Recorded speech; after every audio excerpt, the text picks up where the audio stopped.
retrouver pour cette nouvelle page d'information. Bonsoir à tous et bienvenue dans cette édition et toutes nos excuses pour ce léger retard indépendant de notre volonté. Les titres. La Commission nationale de rédaction du projet de la Charte nationale pour la paix et la réconciliation nationale, dans sa série de rencontres des forces vives de la nation, a échangé avec les leaders des faits tiers de la presse. Ces derniers, tout en dénonçant les menaces, ont plaidé pour une presse privée libre. Vous allez les entendre dans cette édition. Les acteurs de la justice ont un rôle important dans la chaîne de la lutte contre la corruption. Et dans le cadre de la semaine de la jeunesse contre la corruption, ce rôle a été rappelé lors d'une conférence débat avec les jeunes du secteur de la justice. Le cinéaste malien Souleymane Cissé, figure emblématique du cinéma africain, décédé le mercredi dernier, a été inhumé ce vendredi. Un dernier hommage lui a été rendu par ses proches, amis et collaborateurs venus de partout. Voilà donc pour les sommaires.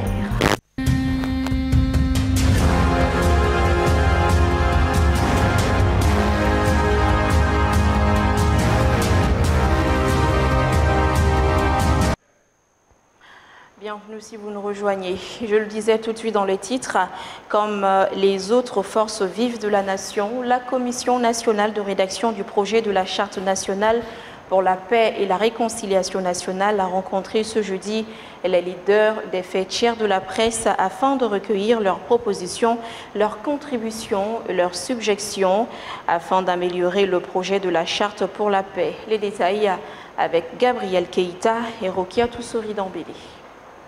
Ousmane Issoufi Maïga, président de la Commission nationale de rédaction, a souligné l'importance de ces consultations pour l'élaboration d'une charte intégrant une variété d'opinions et de réflexions. Pour notre part, à la Commission de rédaction du projet de la Charte nationale pour la paix et la réconciliation nationale, nous ne doutons pas un seul instant qu'avec les grandes qualités des femmes et des hommes en votre sein, vous saurez apporter une plus-value dans ce vaste chantier pour recoudre le tissu social. Les participants, sans langue de bois, ont exprimé leur point de vue de manière franche, proposant des idées concrètes pour garantir un fonctionnement de la presse, qu'il soit équitable, juste et libre. Cette démarche collaborative illustre une volonté commune de construire un cadre propice à la paix et à la réconciliation au Mali. Nous sommes des médias classiques connus et reconnus par l'État du Mali, mais négligés par ce même État que nous avons donné le pouvoir de nous créer. Cela n'est pas normal.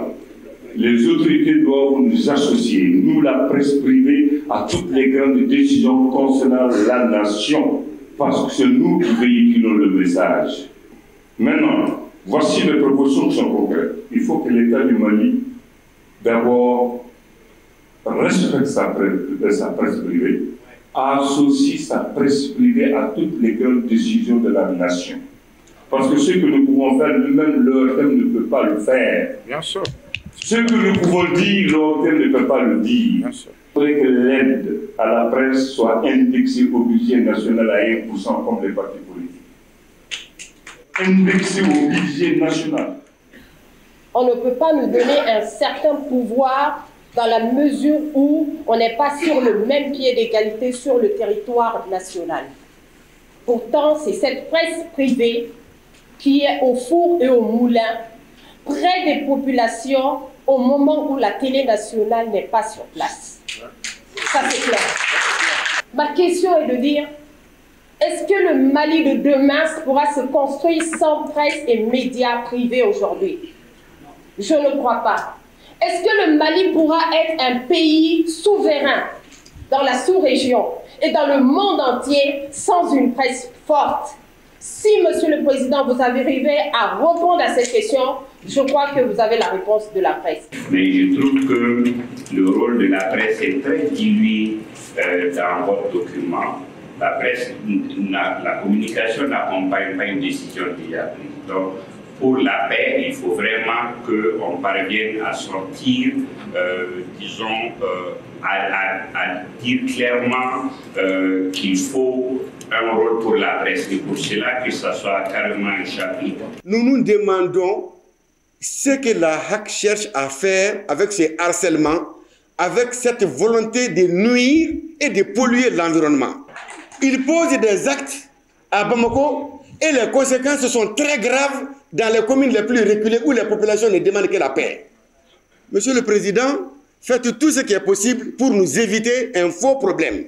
Après les forces vives de la nation, la consultation des institutions de la République a commencé aujourd'hui avec le Conseil national de transition et le Haut Conseil des collectivités. Dans le cadre de la semaine de la jeunesse de lutte contre la corruption, la communauté de pratique en matière de lutte contre la corruption et ses partenaires, notamment l'UCEJ, ont tenu ce jeudi 20 février 2025 une conférence débat à l'Institut national de formation judiciaire. Cette conférence avait pour but de rappeler le rôle important des acteurs de la justice dans la chaîne de lutte contre la corruption. Et la cérémonie d'ouverture des travaux a été présidée par le secrétaire général du ministère de la Justice. Omosako, Lolomadibate, compte rendu. Placé sous le thème du rôle des magistrats et des greffiers en chef dans la chaîne de la lutte contre la corruption, cette conférence s'inscrit dans le cadre des activités de la Semaine de la jeunesse contre la corruption. Cette dernière, qui prend de l'ampleur de jour en jour dans notre pays, est un obstacle au développement socio-économique. C'est pourquoi la CPLC a organisé cette conférence pour sensibiliser les jeunes juristes à mieux lutter contre la corruption dans le milieu judiciaire afin d'assurer une meilleure justice sociale. La lutte contre la corruption est un combat générationnel. Chaque génération doit jouer son rôle. Et cette génération a besoin d'être formée, informée, sensibilisée afin qu'elle puisse jouer pleinement son rôle. Les magistrats et les greffiers en chef ont un rôle essentiel à jouer dans cette lutte. Leur intégrité, leur impartialité, leur engagement sont indispensables pour assurer l'indépendance de la justice et la confiance du public dans nos institutions. Je suis convaincu qu'ensemble, nous pouvons construire un avenir où la corruption n'aura plus sa place. Les juristes, étant source d'espoir dans l'équilibre de la justice, doivent être à l'abri de la corruption. Les jeunes greffiers en chef stagiaires, qui seront les acteurs de demain de notre justice, je dirais dans quelques mois ou dans quelques jours, c'est eux qui vont porter le flambeau de la justice malienne, puissent être au parfum de cette lutte que l'on mène dans ces pays depuis 1960, la lutte contre la corruption. Permettez-moi de lui dire que ce n'est pas les conditions ou les salaires, le niveau des salaires, qui déterminent le niveau de corruption. Au niveau de certaines instances, les gens sont payés à des centaines de millions et ils tombent dans la corruption. La corruption, c'est que le premier président américain, George Washington, disait aux Américains ceci depuis le XVIIIe siècle: il faut éduquer ses enfants dans le culte du respect des biens publics.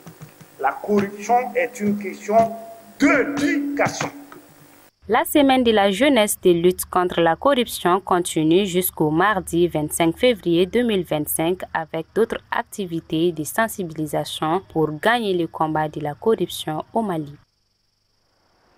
Et oui, ça continue et nous restons dans le cadre des activités commémoratives de la 9e édition de la semaine de la jeunesse contre la corruption.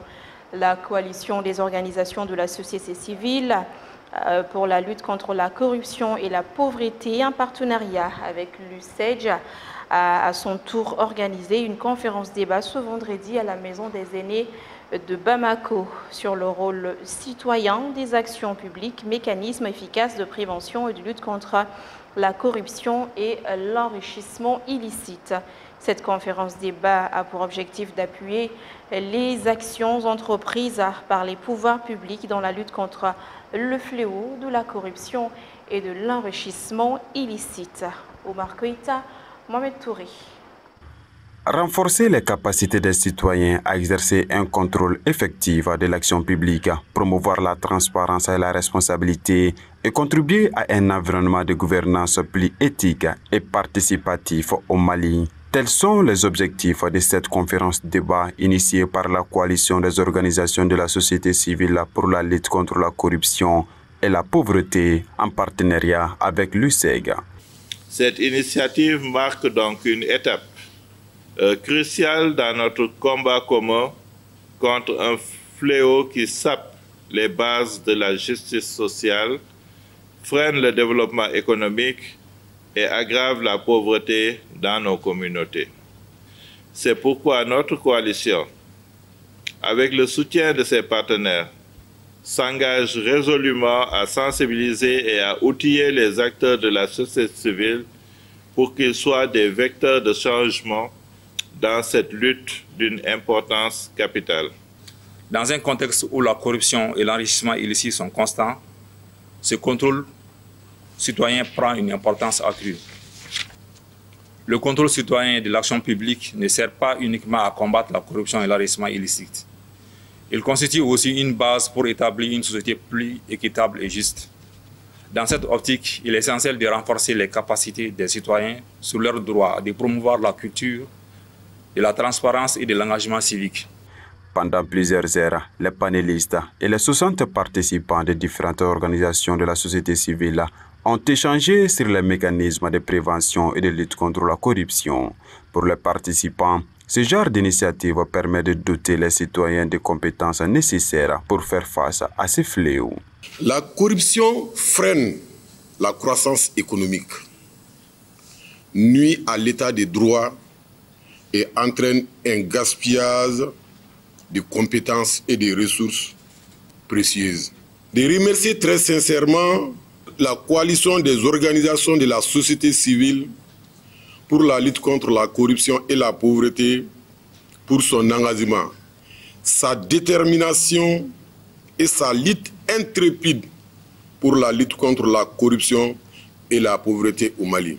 Au terme de la conférence débat, des recommandations et des propositions ont été formulées afin de renforcer le contrôle citoyen de l'action publique et de permettre d'enrichir les conclusions de la semaine de la jeunesse en matière de lutte contre la corruption au Mali. Par ailleurs, conformément à ces textes, la Chambre de commerce et d'industrie du Mali a tenu ce jeudi son assemblée consulaire afin d'examiner le bilan de l'année écoulée et de faire des projections pour l'avenir. L'instance a regroupé également les membres des chambres consulaires régionales. Gabriel Keïta nous revient pour le compte-rendu.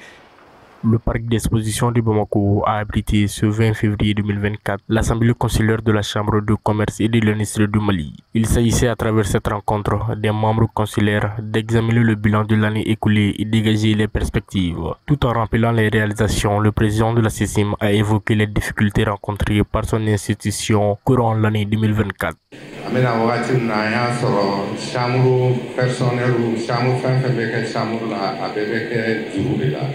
Depuis que nous sommes venus à la CECIM, on fait notre mieux pour faire avancer les choses. À ce jour, nous avons à peu près 7 milliards de francs CFA au trésor et 3 milliards à la banque, ce qui signifie que nous avons épargné 10 milliards de francs CFA. Comme défi, nous avons été confrontés à des difficultés dans notre projet de construction du nouveau siège de la CECIM.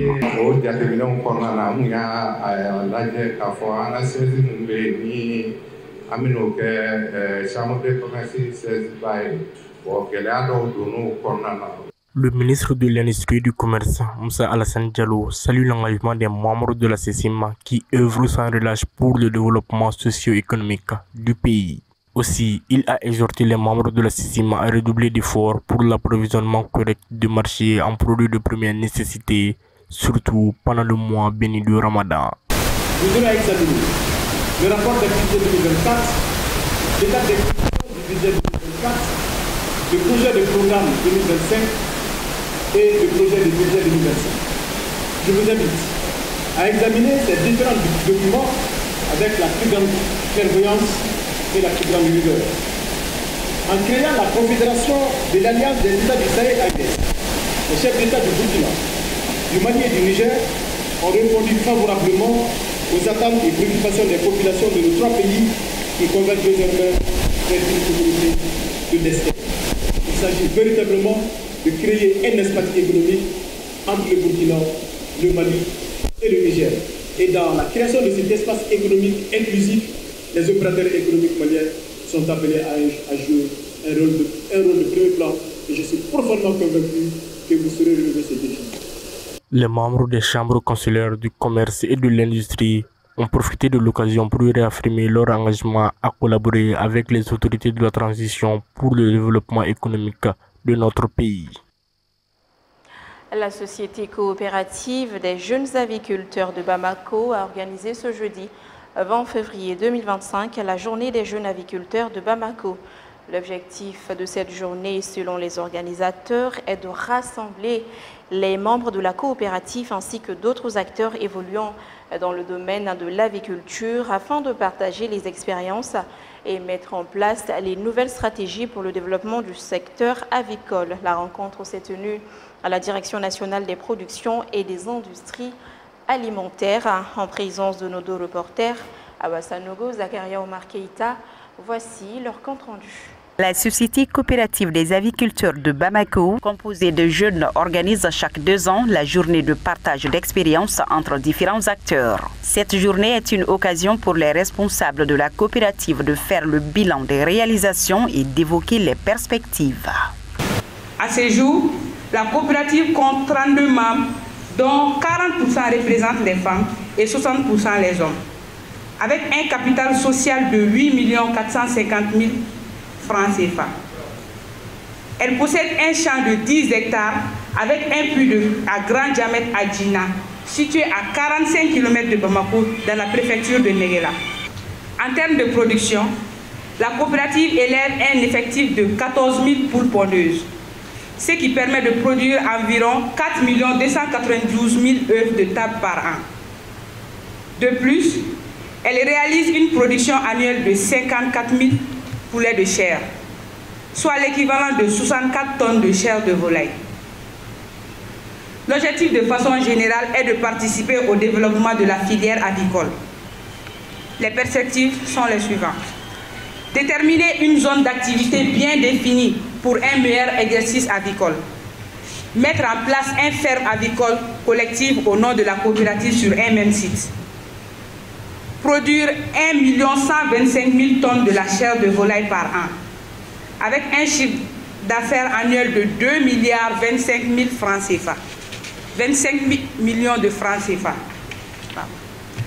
Rendre accessible la chair de volaille au pouvoir d'achat des plus démunis. Mettre en place un abattoir moderne de volaille répondant aux normes.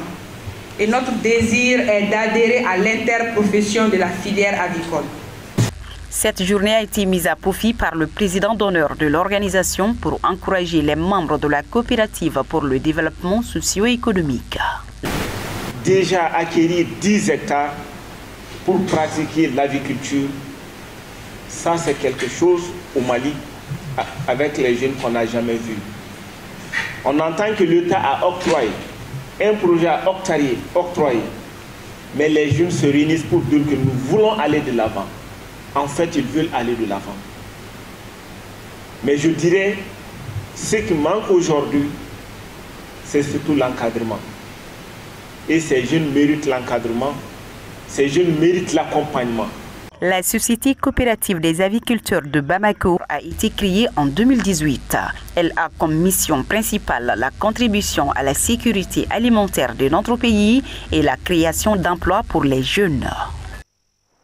Actualité sur un tout autre plan, le président de l'association Sigida Yele, Abdou Koulibaly, a parrainé ce jeudi 20 février la finale de la 5e édition de Five School Movement au Palais de la Culture Amadou Ampateba. Ce concours interscolaire qui regroupe plusieurs établissements vise à développer l'esprit patriotique et de valoriser la diversité ethnique et culturelle au Mali. Omar Keïta, Montalavata.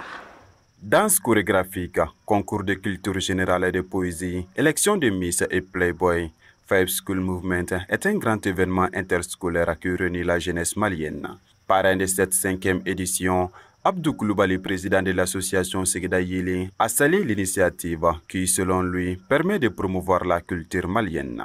À l'association Sigida Yele du Mali, Nous sommes convaincus que nous ne faillirons jamais, quelle que soit l'ampleur de la mission. Chers jeunes des Five School Movement, soyez rassurés que nous ne ménagerons aucun effort dans notre accompagnement de tout genre pour soutenir vos activités.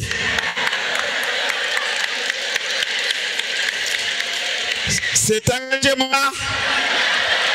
nous le tenons de notre conviction qu'une nation ne peut se bâtir que si sa jeunesse bénéficie d'une éducation de qualité et d'une connaissance de sa valeur culturelle, sociétale et multipolaire. En droite ligne du thème, le patriotisme, le Mali dans nos cœurs, Abdou Coulibaly a profité de l'occasion pour inviter ces jeunes à jouer leur rôle dans la construction de notre pays et à perpétuer ce genre d'initiative qui unit la jeunesse autour d'un objectif commun.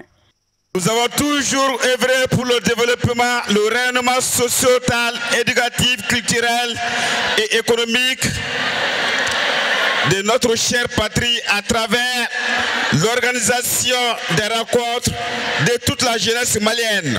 Five School Movement, vous avez entrepris à perpétuer de cette entreprise pour la consolidation de nos acquis et porter la voix du Mali partout dans le monde.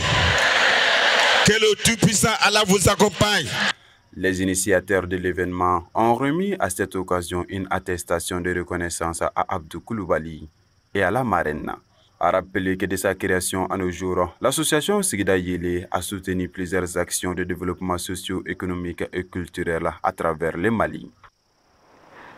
Les étudiants de l'université Bazo ont visité ce vendredi 21 février 2025 les locaux du groupe Renouveau.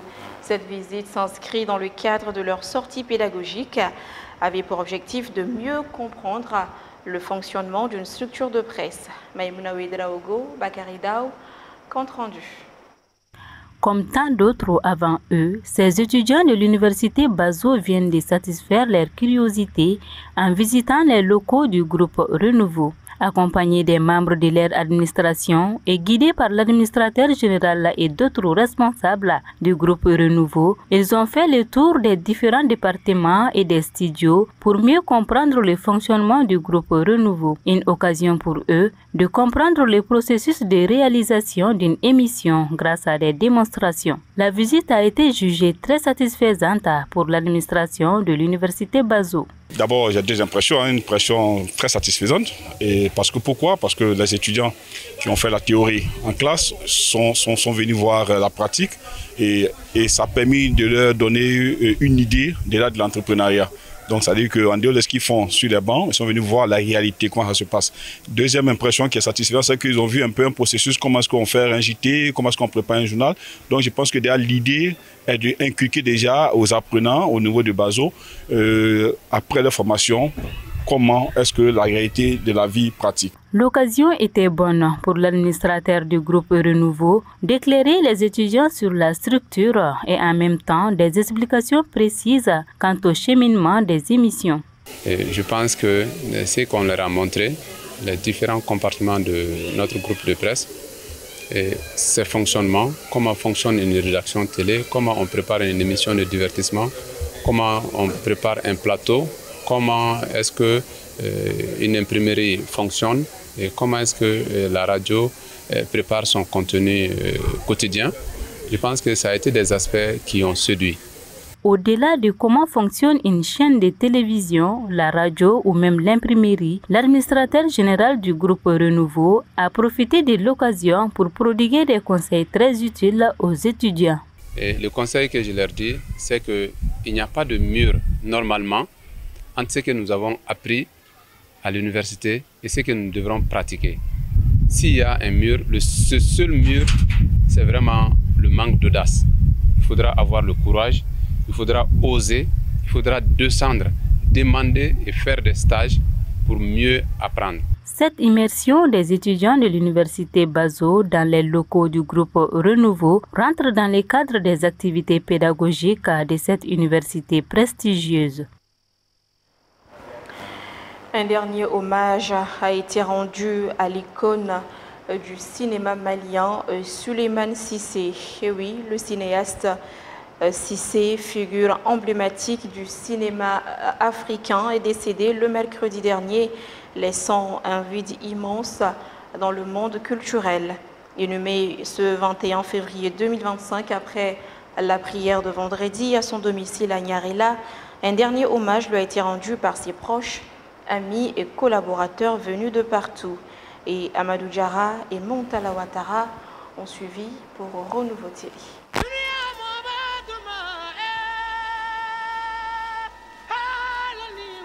L'enterrement de Souleymane Cissé s'est déroulé dans une atmosphère empreinte de respect et d'émotion au domicile du défunt à Nyarela.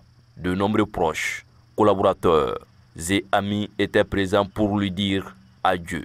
Parmi eux, des figures du monde cinématographique international, comme la productrice haïtienne Getty Felin, une grande admiratrice du travail de Cissé, notamment de son film Yélé.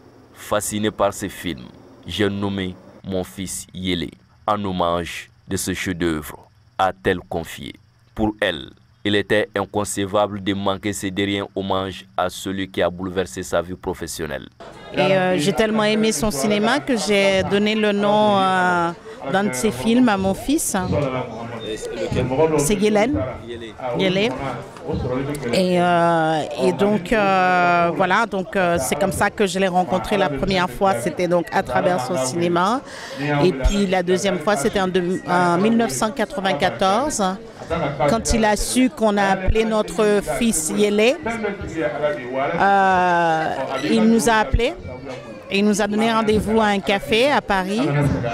Et là, on s'est rencontrés. C'était comme si c'était quelqu'un qu'on connaissait dans une vie antérieure. Au domicile de Souleymane Cissé, les témoignages d'admiration et de gratitude se succèdent. Le jeune réalisateur malien qu'il avait pris pour modèle, ainsi que ses anciens collaborateurs, ne cachent pas leur tristesse. Parce qu'il est resté humble avec nous. Il a discuté les mots du cinéma. Qu'allons-nous faire pour l'avenir? Solo était là jusqu'à la fin des États généraux. Ah là, je ne vais pas oublier ça. C'est ce sourire-là, justement, qui était empreint de beaucoup d'humilité que je garde de lui. Et à chaque fois qu'il m'a appelé, j'ai répondu présent. Le papa, le papy de tous les jeunes cinéastes maliens et même africains. Oui, parce que tout le monde joue avec lui, tout le monde le taquine, il est toujours ouvert et accueillant et jovial avec la nouvelle génération. Il est vraiment accueillant et jovial envers nous. Souleymane Cissé, au-delà de ses réalisations cinématographiques, était un pilier pour le cinéma malien, un visionnaire qui a su mettre en lumière les réalités de l'Afrique à travers son art. Le cinéma joue un rôle immense dans le développement de la culture, dans le développement tout court d'un pays. Donc moi je me devais d'être là pour illustrer le soutien et la fierté du pays à l'égard d'un de ses fils les plus illustres. Prions pour le repos de son âme et que le Tout-Puissant puisse l'accueillir au paradis. Souleymane Cissé laisse derrière lui une œuvre cinématographique inestimable et une communauté qui lui rendra hommage à travers ses films. Sa disparition est une immense perte, mais ses créations, véritables disques d'or du cinéma, continueront de briller sur nos écrans. Comme le dit l'adage, les morts ne sont pas morts. Souleymane Cissé, à travers ses films comme Yélé, demeure une lumière éternelle dans le paysage culturel malien et africain.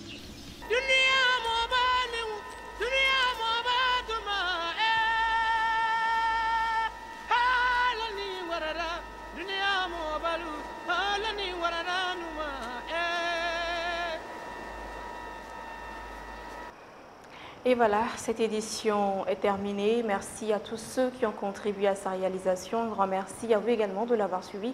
Demain, vous serez avec Emmanuel Koulibaly. Quant à moi, j'aurai le plaisir de vous retrouver la semaine prochaine. Bonsoir et à très vite.